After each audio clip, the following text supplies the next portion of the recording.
Haleluya, haleluya, shalom blessed people.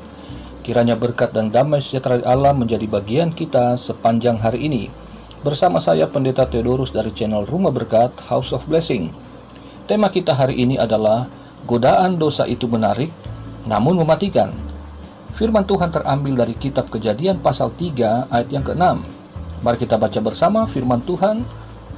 Perempuan itu melihat bahwa buah pohon itu baik untuk dimakan dan sedap kelihatannya. Lagi pula pohon itu menarik hati karena memberi pengertian. Lalu ia mengambil dari buahnya dan dimakannya dan diberikannya juga kepada suaminya yang bersama-sama dengan dia, dan suaminya pun memakannya. Saudara yang terkasih dalam Tuhan, peristiwa yang dialami Hawa yang gagal menghadapi pencobaan adalah jejak sejarah manusia yang jatuh dan selalu saja diikuti oleh keturunan-keturunannya sampai hari ini. Kesalahan fatal tersebut terekam permanen dalam kitab suci, namun selalu saja ada yang terjerumus di lubang yang sama ya. Mengapa demikian? Ya karena godaan dosa itu selalu menarik meskipun manusia sebenarnya tahu akibat di dalam dosa itu. Sekalipun dikatakan Hawa bukan penerima langsung larangan Tuhan karena Adam yang menerima langsung, menurut saya, tidak berarti Hawa tidak tahu atau tidak mengerti tentang larangan itu. Di ayat pokok, kita mendapati proses jatuhnya manusia ke dalam dosa yang dimulai dari Hawa itu. Perhatikan saudara. Pertama, Hawa melihat bahwa buah pohon itu baik untuk dimakan. Kedua, pohon itu menarik hati karena memberi pengertian. Ketiga, Hawa mengambil buahnya dan dimakannya. Keempat, Hawa memberikan juga kepada suaminya dan ia turut memakannya.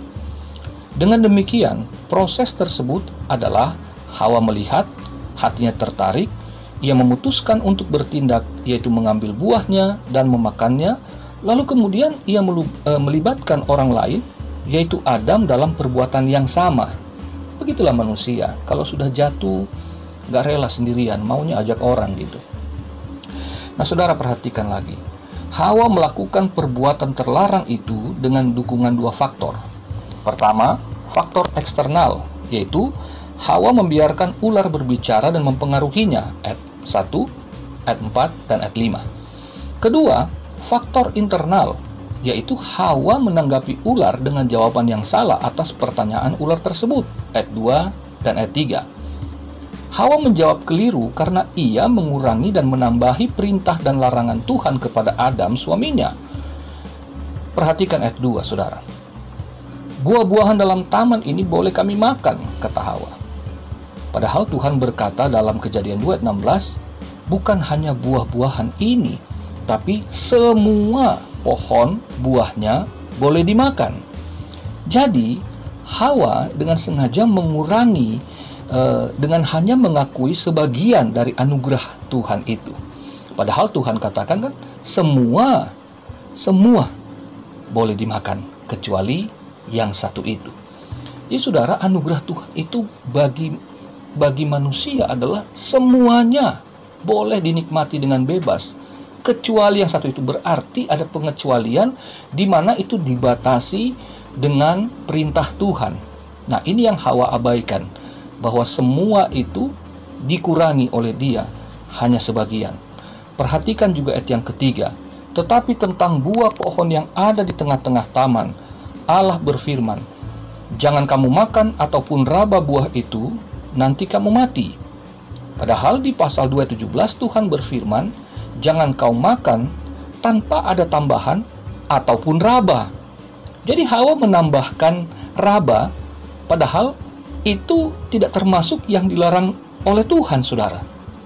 Nah, ini kelihatannya sepele tetapi sesungguhnya menentukan. Nah, sekarang apa sih pengaruh terkuat ular sehingga Hawa tidak mampu menahan godaannya? Perhatikan ayat 4 dan ayat 5. Pertama, ular bilang begini, sekali-kali kamu tidak akan mati. Yang kedua, ular bilang, kamu akan menjadi seperti Allah, tahu tentang yang baik dan yang jahat. Dengan demikian, Hawa lebih percaya ular yang merupakan manifestasi iblis dibandingkan percaya kepada firman Allah. Hawa bergantung pada pengertiannya sendiri sehingga ia memilih dengan mengabaikan firman Allah. Dan ketika ia memutuskan untuk memakan buah terlarang itu, maka ia telah menggantikan posisi Allah dengan dirinya sendiri di dalam menentukan apa yang boleh dan apa yang tidak boleh. Ia menentukan untuk memutuskan apa yang sudah dilarang oleh Tuhan. Akibatnya saudara, kita tahu bersama kan bahwa Hawa dan Adam suaminya harus mengalami kematian seperti yang difirmankan Tuhan kalau kita baca di ayat-ayat selanjutnya. Jadi dengan demikian saudaraku, maka kita harus berhati-hati ya di dalam hidup ini. Karena kita sebetulnya punya cara yang sederhana untuk menolak godaan dosa. Apakah itu? Sederhana. Yang pertama, percaya pada firman Allah seutuhnya.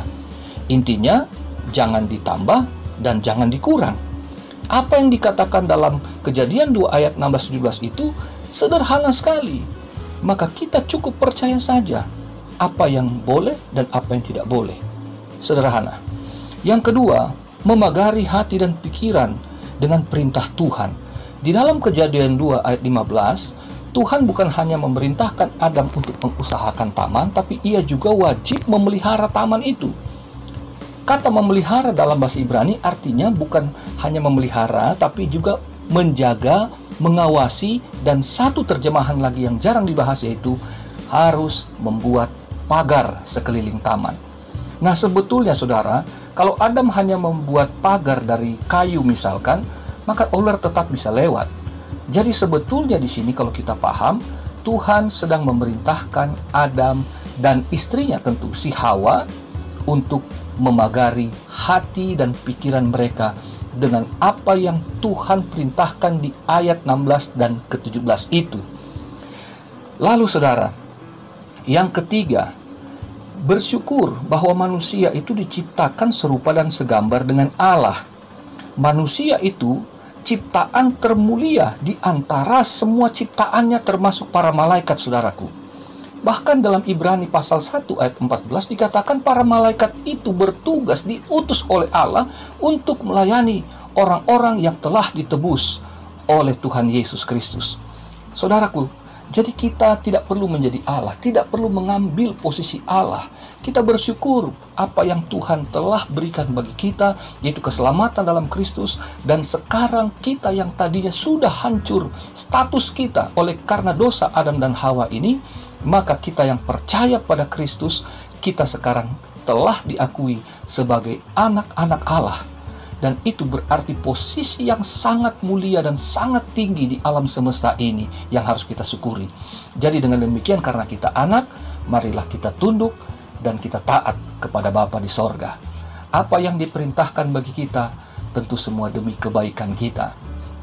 Godaan dosa itu memang menarik selalu, tetapi ingat, itu selalu mematikan.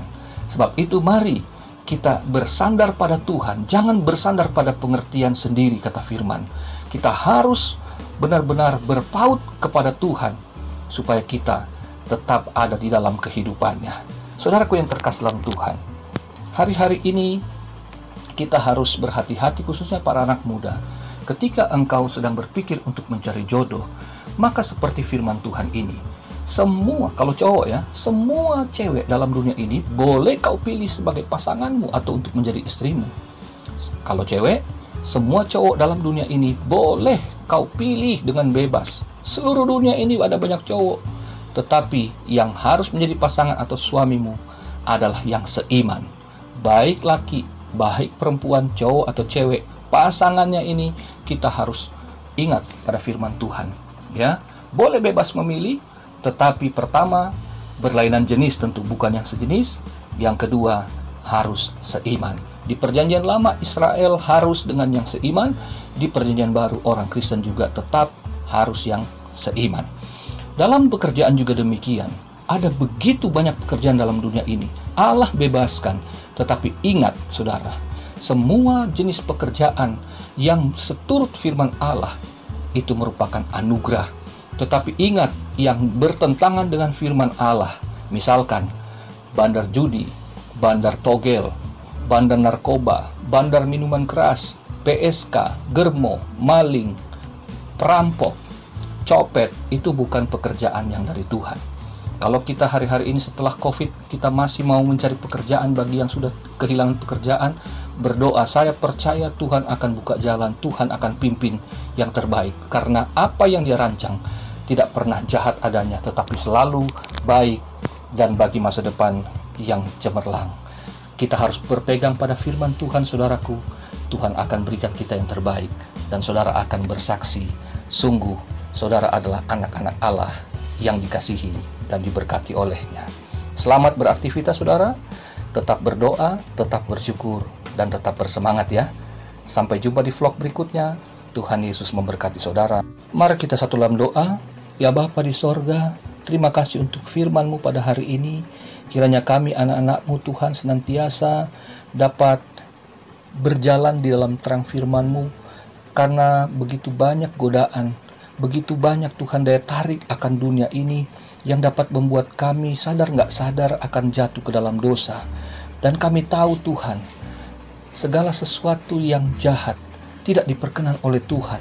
Sebab itu Tuhan, meskipun hari-hari ini kami mungkin masih dalam kesulitan untuk mencari pekerjaan, untuk memulai usaha baru, untuk juga mengembalikan Tuhan bisnis yang kemarin hancur-hancuran, tapi kami mau berpegang pada firman-Mu, berpegang dan percaya sungguh-sungguh pada firman-Mu.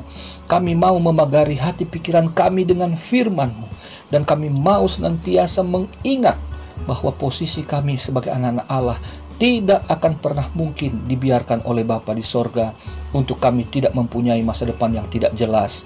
Karena firman-Mu dengan jelas menjelaskan ini, bahwa kami semua punya masa depan yang cerah karena Tuhan yang merencanakannya. Kami percaya Tuhan, di hari-hari ini kami akan menjalani segala sesuatunya di dalam terang tuntunan Roh Kudus dan firman-Mu. Kami pasti berhasil untuk kembali dapat menghasilkan karya-karya yang baik, produktif, dan memberkati banyak orang.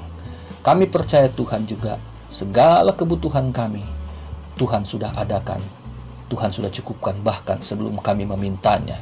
Berkati bangsa kami, berkati pemerintah kami, berkati para dokter, berkati Tuhan semua yang saat ini sedang bergumul dalam sakit. Tuhan campur tangan, Tuhan sembuhkan, Tuhan pulihkan. Di dalam nama Tuhan Yesus, kami siap menjalani hari ini. Haleluya. Amin.